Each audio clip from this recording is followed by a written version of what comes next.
గాంధీ భవన్ కు సీఎం రేవంత్ రెడ్డి వెళ్లారు. గాంధీ భవన్ లో పొలిటికల్ అఫైర్స్ కమిటీ, అడ్వైజరీ కమిటీల భేటీ జరుగుతోంది. సమావేశానికి సీఎం రేవంత్ హాజరయ్యారు. సమావేశంలో in charge Meenakshi Natarajan, deputy CM Bhatti Vikramarka, Damodar Rajanarasimha పాల్గొన్నారు. అభివృద్ధి, సంక్షేమ పథకాలను ప్రజల్లోకి తీసుకెళ్లడంపై చర్చిస్తున్నారు.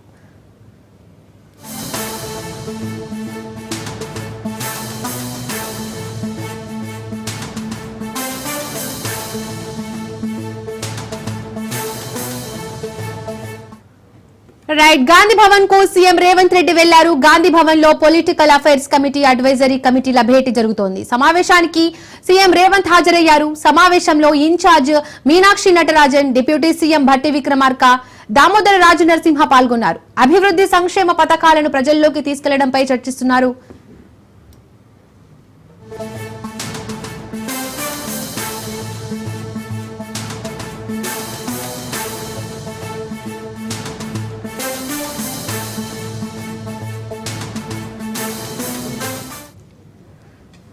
గాంధీ భవన్ కు సీఎం రేవంత్ రెడ్డి వెళ్లారు. గాంధీ భవన్ లో పొలిటికల్ అఫైర్స్ కమిటీ, అడ్వైజరీ కమిటీల భేటీ జరుగుతోంది. సమావేశానికి సీఎం రేవంత్ రెడ్డి హాజరయ్యారు. సమావేశంలో in charge Meenakshi Natarajan, deputy CM Bhatti Vikramarka, Damodar Rajanarasimha పాల్గొన్నారు. అభివృద్ధి, సంక్షేమ పథకాలను ప్రజల్లోకి తీసుకెళ్లడంపై చర్చిస్తున్నారు.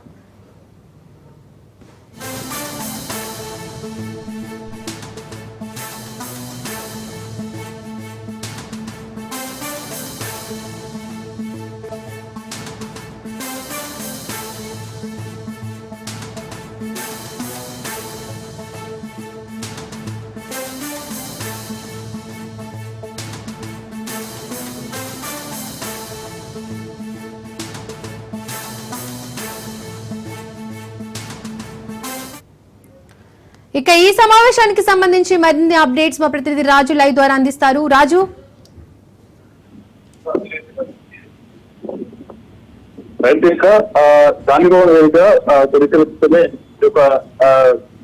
టీపీసీసీ అడ్వైజరీ కమిటీ అలాగే టీపీసీసీ సమావేశం ప్రారంభమైంది. ఈ సమావేశానికి సీఎం రేవంత్ రెడ్డితో సహా అటు deputy CM Bhatti Vikramarka, AICC Telangana రాష్ట్ర వ్యవహారాల ఇన్ఛార్జ్ మీనాక్షి నటరాజన్ తో పాటు పిఏసీ, అదేవిధంగా పొలిటికల్ అఫైర్స్ కమిటీతో పాటుగానే పొలిటికల్ అడ్వైజరీ కమిటీ సభ్యులు కూడా అటెండ్ అయ్యారు. ఇందులో ప్రధానంగా 4 అంశాల మీద చర్చించబోతా ఉన్నారు. ప్రధానంగా పార్టీ నిర్మాణంతో పాటుగానే, క్షేత్రస్థాయి నుంచి పార్టీ నిర్మాణంతో పాటుగానే ఈ గడిచినటువంటి కాంగ్రెస్ పార్టీ అధికారంలోకి వచ్చిన తర్వాత 1.5 year లో కాంగ్రెస్ ప్రభుత్వం సంక్షేమ అభివృద్ధి కార్యక్రమాలను ప్రజల్లోకి విస్తృతంగా ఏ విధంగా తీసుకువెళ్ళాలి, దానికి వ్యూహరచన చేయబోతా ఉన్నారు. దాంతో పాటుగానే అటు ఇటీవల రాష్ట్ర వ్యాప్తంగా నిర్వహించినటువంటి కులగణన, అదేవిధంగా దాదాపు 3.5 దశాబ్దాలుగా పెండింగ్ లో ఉన్నటువంటి ఎస్సీ వర్గీకరణ అంశానికి సంబంధించి తెలంగాణ రాష్ట్ర సర్కార్ బిల్లులను చట్టబద్ధత తీసుకువచ్చింది. వాటితో పాటుగానే